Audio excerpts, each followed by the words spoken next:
Welcome to my podcast.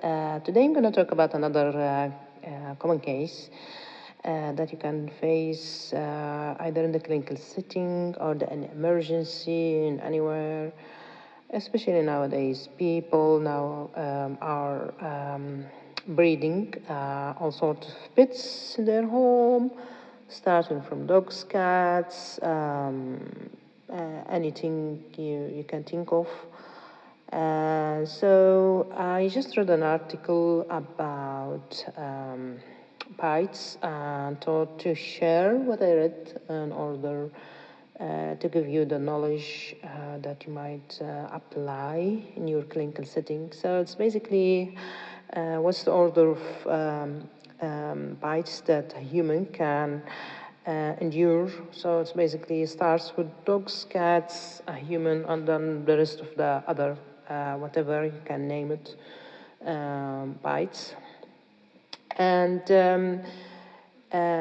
three bites that require antibiotical or antimicrobial prophylaxis. It's, as we all know, anything that involved puncture wound, and if there's wounds also in the hand, feet, face, and genital. And comparing between dogs and cats, obviously the cats seems to be more in that regard. So it's more multimicrobial, and their bite is more dangerous comparing to the dogs. And if the bite is not involving any cut or any injury, obviously we don't need to give any antimicrobial prophylaxis. And the kind of the injury that mandate urgent surgical assessment, obviously, if it involves neurovascular injury, or if the injury is basically to the face and to the neck, and if it has involved obviously hemorrhage that we need to control either with a tourniquet or whatever. So this is the sort of things that we need to do urgent surgical assessment.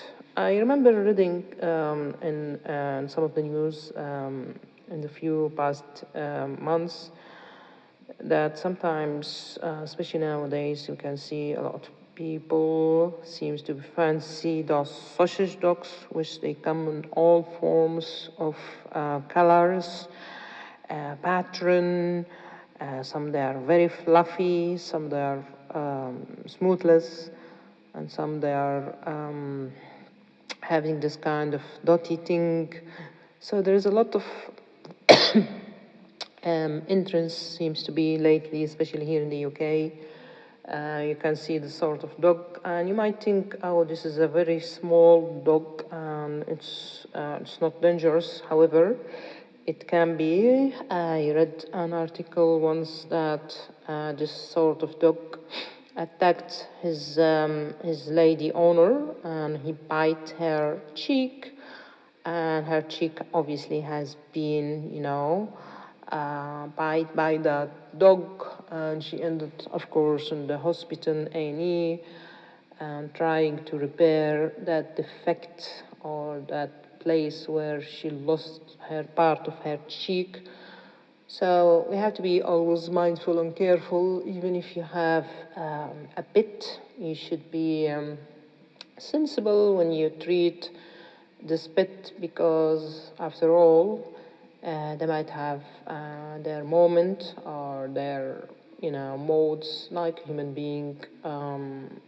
I have a cat myself, and in certain situation, you can tell that the cat love you, and they come and sit. The cats come and sit beside you and like to be around you. But of course, we know if you do something that the cat doesn't like, he will scratch you. I mean, he will do whatever. So we need to be a little bit mindful, especially with the stray pets that we can find in the street. Sometimes they're also dangerous.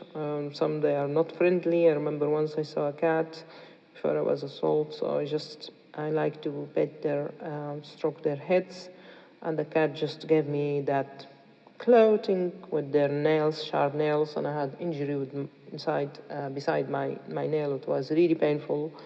So I stayed like a week until it started to resolve and heal.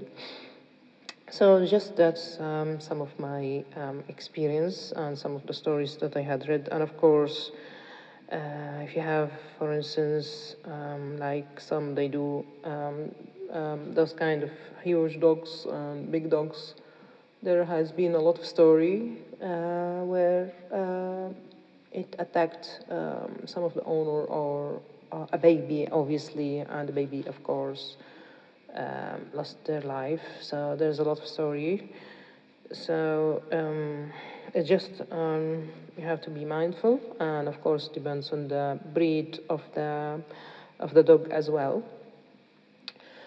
So in that regard, we need to know if there is any barrier, for instance, for the wound healing. Obviously, as we all know, anyone with the peripheral vascular disease, if they are smoker as well, if the patient is diabetic or is taking alcohol, obviously alcohol consumption, and if the patient has any immunosuppressive condition or taking any immunosuppressive drugs for whatever reasons, and if they have asplenia or extreme age, because they are more prone to the risk of infections, all of that can be considered as a barrier for unexpected normal wound healing. And as I mentioned early on, cat bites carry the high risk of the infection than the dogs, so this is something we need to know and bear in mind. And in simple, minor bites, usually just we need to ensure that the patient is up to date with their vaccination, when you need to explore and irrigate if there is a need for that, and ensure that the patient will go back to a safe environment. So the wound will start to heal up. And when it comes to the mammalian bite, and including a human, we need to ensure that the first antimicrobial prophylaxis is always amoxicillin, calvinic acid for at least 3 days. So that's in short about mammalian bite injury that we need to know. And I remember in Blab 2 there has been a case station about this sort of scenario and how you need to deal with it and ensure, of course, tetanus vaccination has been given, and you just follow the measures that you need to follow. So in short, I hope that I shed light about different bites and their frequency of order, and what's the barrier for the wound healing, and which one is more aggressive and more risky than the other.